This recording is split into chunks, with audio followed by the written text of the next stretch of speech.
There was a time not long ago when native grasslands stretched as far as the eye could see across western North America. Over the years, much of the native grass stands have been broken. Fortunately, ranchers like third-generation cattle producer Stephen Hughes are striving to conserve the natural ecosystems that are left. He's achieving that goal by maintaining a vibrant cow-calf operation on 5,000 acres near Longview in southern Alberta. Stephen says he and his dad, Jim, shifted the direction of Chinook Ranch about 10 years ago. And in all honesty, the shift was probably for economic reasons. I mean, bottom line wise, I just was not satisfied with where we were at. So we started seeding any cultivated land down to grass. Slowly weeded out the farming that we were doing, weeded out the machinery as we went, and at the same time we're raising cow numbers. And the operation now is about grazing, and it is the base of our operation now. It's a sustainable resource if we take care of it. I mean, man has a propensity to try to improve on what Mother Nature already put there. And I guess that's what I mean is we've come full circle. We've come back to what nature always intended people to do here. I mean, this ecosystem evolved under true rotational grazing. I mean, if you think of what the buffalo must have done here, you'd have a massive herd of buffalo. They would absolutely graze a spot, but then they would move. Like, they wouldn't be there anymore. They wouldn't just sit on a spot and beat it up. They'd have to move for their own survival.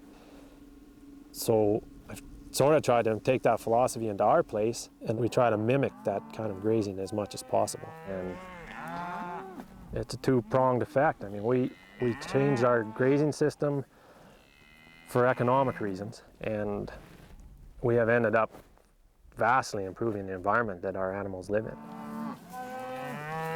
Stephen manages what he calls the art and science of foothills rangeland cattle grazing. He says so much can be learned by observing the animals. We've probably never worked harder than we did this year on grazing, and it shows. The longest the cow stayed in one place this year was 6 days, and we'd be down to 2 days. And that's where you're talking art and science of range management. You got to get a feel for how it's going to work, how much rain you've had, how fast is the grass growing right now. And you always got to keep in mind what's happening down the road. How fast are we going to come back to this field in the rotation? You got to be out there looking and judging, and you really got to see what's happening on your place.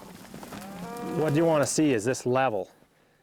I mean, I would consider this an excellent amount of litter left behind. I mean, you've got a lot of thatch build up here. Like, this is this year's grass, this is probably last year's grass.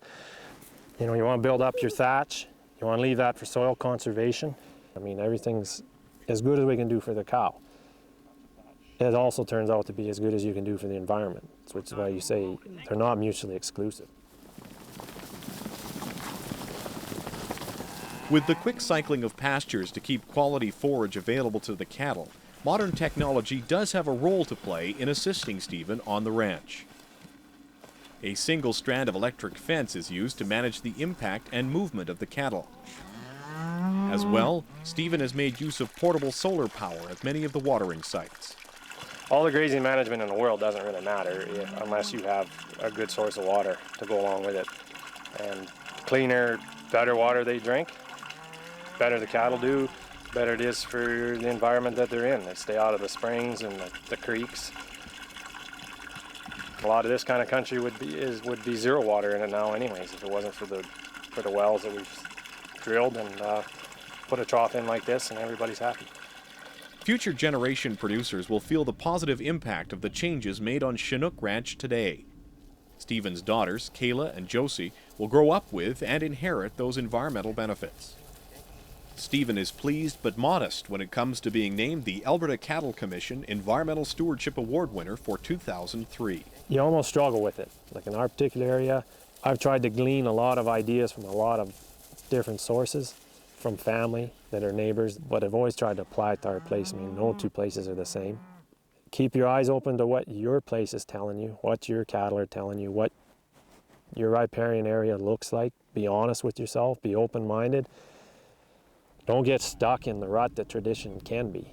We're proud of our cattle heritage, but the way we were always doing things was not going to be sustainable.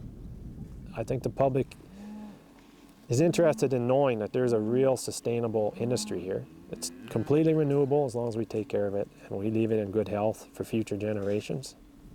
I think there's a lot of value in that. Stephen and Don Hughes, Jim and Barbara Hughes, winners of the Alberta Cattle Commission Environmental Stewardship Award for 2003.